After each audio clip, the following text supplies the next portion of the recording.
ایک ایسی جنگ جس کے دونوں طرف کھڑے تھے جنت کے وعدے والے لوگ، ایک ایسی لڑائی جو اسلام کی تاریخ میں سب سے زیادہ غلط سمجھی گئی، اور ایک ایسا لمحہ جس نے امت کو سوچنے پر مجبور کر دیا کہ سچ کیا تھا اور فتنہ کیا تھا۔ آج ہم بات کریں گے جنگ صفین کی، وہ واقعہ جسے جان کر آپ کے دل میں ایک ہی بات آئے گی کہ یہ اختلاف تھا یا دشمنی۔ السلام علیکم ناظرین، آج کی اس ویڈیو میں ہم بات کریں گے جنگ صفین کے بارے میں، وہ جنگ جو حضرت علی اور حضرت امیر معاویہ رضی اللہ تعالیٰ عنہ کے درمیان ہوئی، لیکن جسے سمجھنے کے لیے ایک بات ذہن میں رکھنا ضروری ہے، دونوں طرف صحابہ تھے اور کسی کی نیت میں شک کرنا ایمان کے خلاف ہے۔ یہاں پر ایک سوال اٹھتا ہے، آخر یہ جنگ کیوں ہوئی؟ خلافت راشدہ کے آخری دور میں حالات پیچیدہ ہو چکے تھے، مسلمانوں کی تعداد بڑھ گئی تھی، علاقے وسیع ہو گئے تھے اور فتنہ پرور لوگ اس اتحاد کو توڑنے کے در پہ تھے۔ پھر ایک بڑا سانحہ پیش آتا ہے، خلیفہ عثمان رضی اللہ تعالیٰ عنہ کی شہادت۔ یہ پورے عالم اسلام کے لیے ایک دردناک زخم تھا، ہر طرف صدمہ، غم، اضطراب تھا، سب یہی چاہتے تھے کہ قاتلوں کو سزا ملے اور امن بحال ہو۔ ایسے ماحول میں علی بن طالب رضی اللہ تعالیٰ عنہ خلافت پر فائز ہوئے۔ وہ عدل، علم، شجاعت کے پیکر تھے، لیکن حالات آسان نہیں تھے۔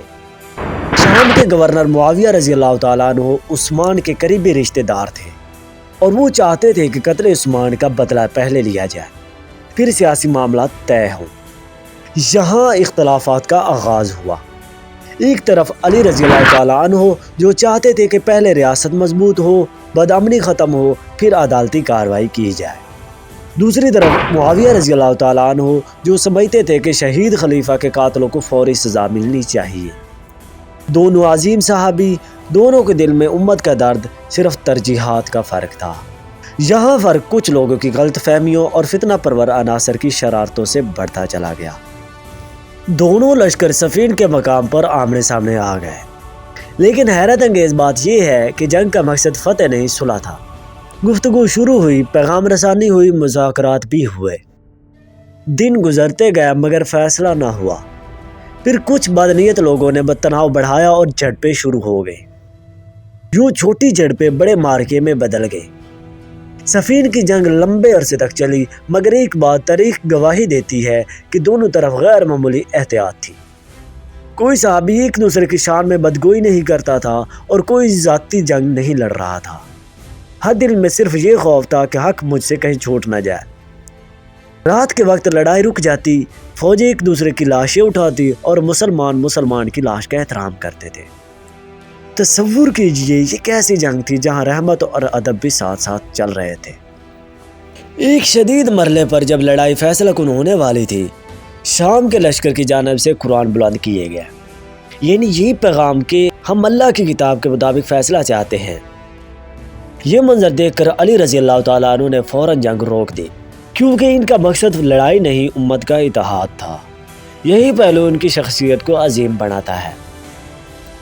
پھر دونوں طرف سے ثالث مقرر کیے گئے۔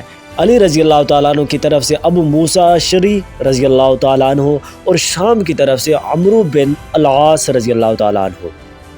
مقصد صاف تھا، امت کا اتحاد، قرآن کی روشنی میں فیصلہ اور جنگ کا خاتمہ۔ نتائج مختلف روایات میں مختلف ہیں، مگر ایک بات سب مانتے ہیں کہ یہ کوشش پوری نیک نیتی سے تھی۔ ہر کوئی خیر چاہتا تھا، مگر حالات بہت حساس تھے۔ ثالثی کے بعد کچھ نئے گروہ سامنے آئے، خاص طور پر ایک گروہ جو اپنے آپ کو صرف اللہ کی حاکمیت کا علمبردار کہتا تھا۔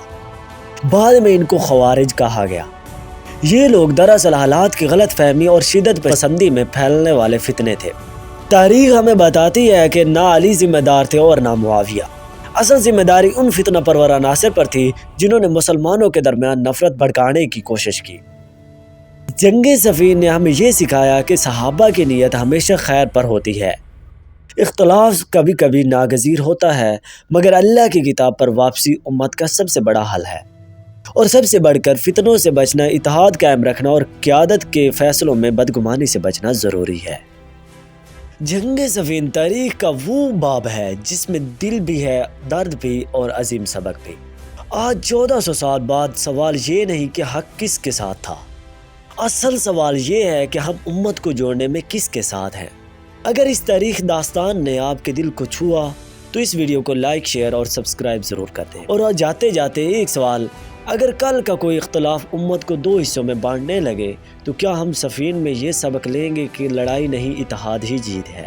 اپنی رائے کمنٹس میں ضرور لکھیں۔ شکریہ۔